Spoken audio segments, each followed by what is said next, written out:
Durant came to Wall Street as one of the titans of industry. Jesse Livermore, whose fortune was estimated at over $100 million, never did anything in his life but play the market. Everything Jesse Livermore touched turned to gold, it seemed.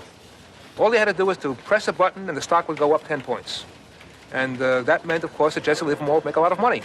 So the average American would look at this and say, gee, if only I knew what he was doing, I could make money too. How do you get in on Jesse Livermore's brains? Livermore was a speculator, pure and simple. He didn't study the health of a company. He didn't care whether it made a profit or paid a dividend.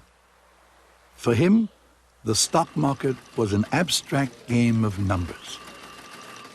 Money was not the end for this man at all. Money was a very peripheral thing for him. But beating the odds, winning the game, that was his objective. He was a numbers man. He lived by the numbers. He took an elevator by the numbers. He came into town by the numbers. Everything was done by numbers. When he left his house in the morning, he did not leave at 8:10. He left at 8:07. All of the policemen knew, because of his time schedule, that he would be going down Fifth Avenue, let's say at 8:37. Well, of course, traffic lights were hand-operated then. Had policemen on boxes. So the instant that they saw his car, the lights were green. He never stopped for a red light. The success of large speculators like Livermore and Durant lured smaller investors to Wall Street. But Charles Mitchell, president of National City Bank, virtually invented the idea of mass marketing stocks and bonds to the general public. This was a totally new idea and a huge success. The bank, prior to Father's being elected president in 1921, was geared mainly to doing business with large corporations. Father pointed the bank for the first time in the direction of going after the little man. And don't call him the little man, it was every man. Well, Jedermann, all right. How old was he then? 38 years old. And the National City Company had 4 offices. I know within 3 years there were over 50 offices. And by 1929, it was the largest distributor of securities in the world. Even at the height of the speculative frenzy, only a small percentage of the American public actually invested in stocks. But the market had entered popular culture. Wall Street became Main Street. Everyone was talking stocks. Watching the ticker became a national sport. Popular magazines covered financial news.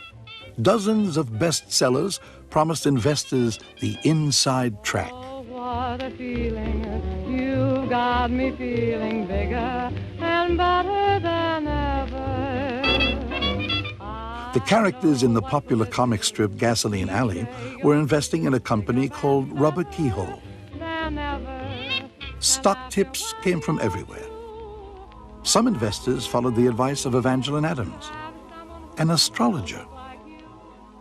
She was able to calculate the variations of the stock exchange so accurately that there was practically no difference to having read it in a ledger somewhere.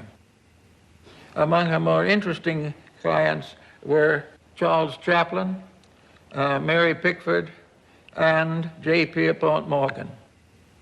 In February, Evangeline Adams looked at the stars and predicted a dramatic upswing in stock prices for the coming months. I'm looking up at the sky. I see the clouds rolling by. Hello, sunshine, hello. I'll say you long over. The stock market, once considered a highly risky place to put your money, was now beginning to attract a whole new group of amateur speculators.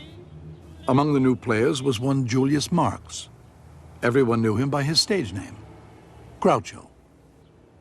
But they were poor. And my father, it always affected my father, because he was always kind of thrifty and worried about his future and what would become of him when no one else wanted him as an actor anymore. So he was always saving money, turning off the lights and turning off the water around the house, even after he was in Hollywood and making a lot of money. all the Marx brothers, Groucho was the most financially conservative. In 1929, he took his life savings and put it in a sure thing, the stock market. He was always phoning a broker and getting hot tips and wanting to know what the stocks were, how they were doing. And if he wasn't on the phone, he would take me into Great Neck, which was a little village at the time, but they did have a stockbroker called Newman Brothers and Worms, and all these men who were investing in the market would all sit there in chairs like a little theater and watch the ticker tape go by. Groucho, along with record numbers of smaller investors, was borrowing money to buy stocks. It was called buying on margin. You only needed 10% down. Just $1,000 would get you $10,000 worth of stock. Suddenly you were in the same league with the big players, or so it seemed. But the stock market was not a level playing field. In the 20s and 30s, one of the big features of the stock market is the fact that it wasn't controlled and that operators could do a lot of things that are not permitted today. One of the most common tactics was to manipulate the price of a particular stock.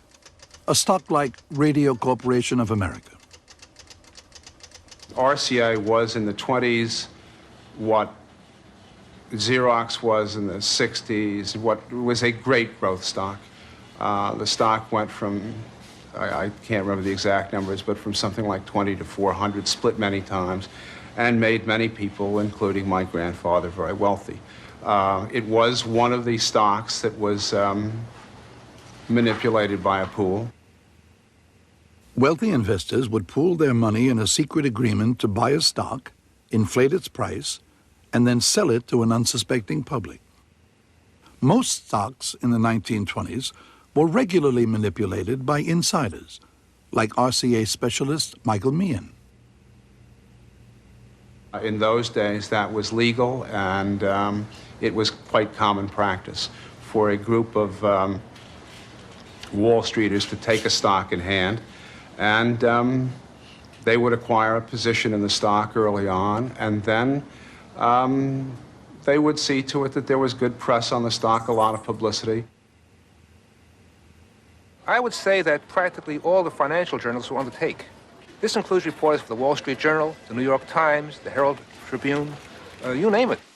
So if you were a pool operator, you'd call your friend at the Times and say, look, Charlie, there's an envelope waiting for you here, and we think that perhaps you should write something nice about RCA.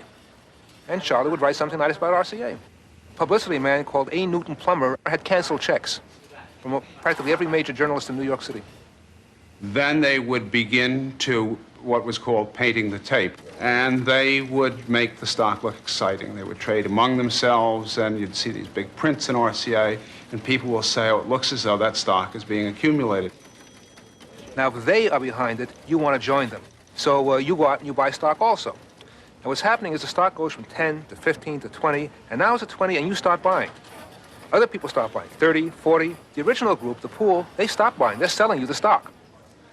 Now 50, and they're out of it. And what happens, of course, is the stock collapses.